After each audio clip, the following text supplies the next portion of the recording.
Making a hanging basket using a cup and saucer.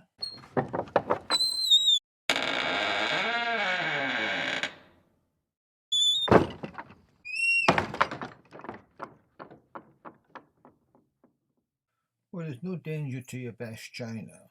There's the cup, and soon you'll see the saucer. That's a coir hanging basket, quite a loose frame, and there's the saucer going inside. And the purpose of the saucer is to trap water and stop it draining too freely.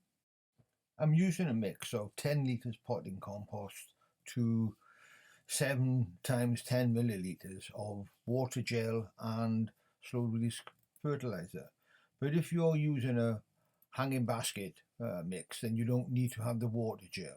Otherwise, you could end up with the compost being over wet and it'll rot the roots on the plants. So make sure that you mix it well in, and then we're ready to fill the basket.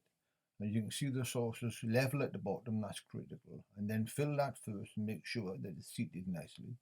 And then just begin to build up gradually in 2-inch, 5 centimetre layers, firming it as you go up to the top, and just make sure it's firmed at every layer, and just leave a little bit of a rim at the top to account for the compost that will be forced up when we put the plants into the mix at the end of it.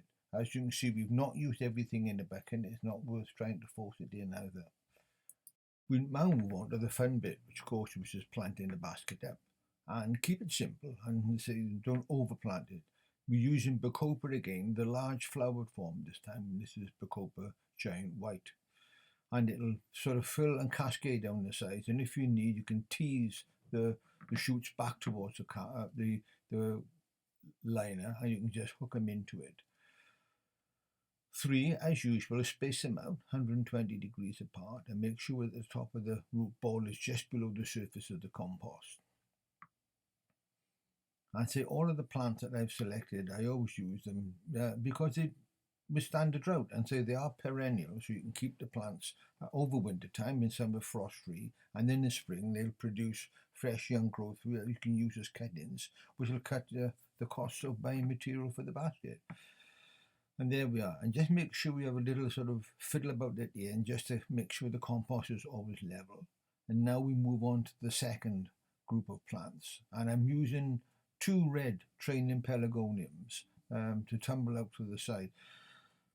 The thing to remember is with the hanging basket is you're always going to have a side that's up against the wall, so you make your decision what sort of plant you're going to use in that area. But we'll see how it goes. I have got a third, but we'll save that for the end. It's a different colour as well.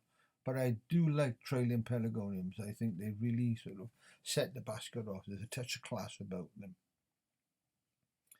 And an extra bit of colour now, which is the Biden's. And this is Biden's Pirate's Treasure, which is, I suppose, it looks like gold, doesn't it?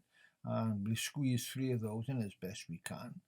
And as I say, don't worry about pushing these plants in together. The roots are young and just beginning to grow, and they'll all cope with each other. The important thing is to make sure that you keep these pots well watered and feed them once a week with a liquid seaweed fertilizer or tomato fertilizer.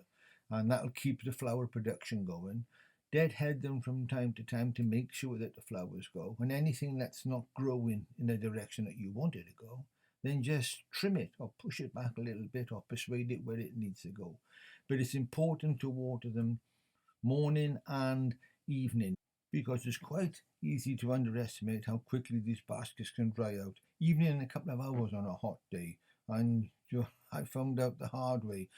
So as I say, whenever you pass them, just gently feel the basket. It'll tell you if it feels light, it needs watering. If it feels heavy, then you know that it should keep going for another couple of hours. But that's the purpose of the saucer. The saucer is there to try and give you a little reservoir of water at the end of the day. So it buys you a couple of hours that gives you peace of mind. The plants that you've seen here are my own choice, but of course you can choose your own, whatever colours you want. You can use annuals. I just prefer to use these because I've tried them over the years, and I know that they're the ones that work best for me, what's known as good all-rounders. I hope this little tip helps, and I hope that you enjoy your cup and saucer gardening.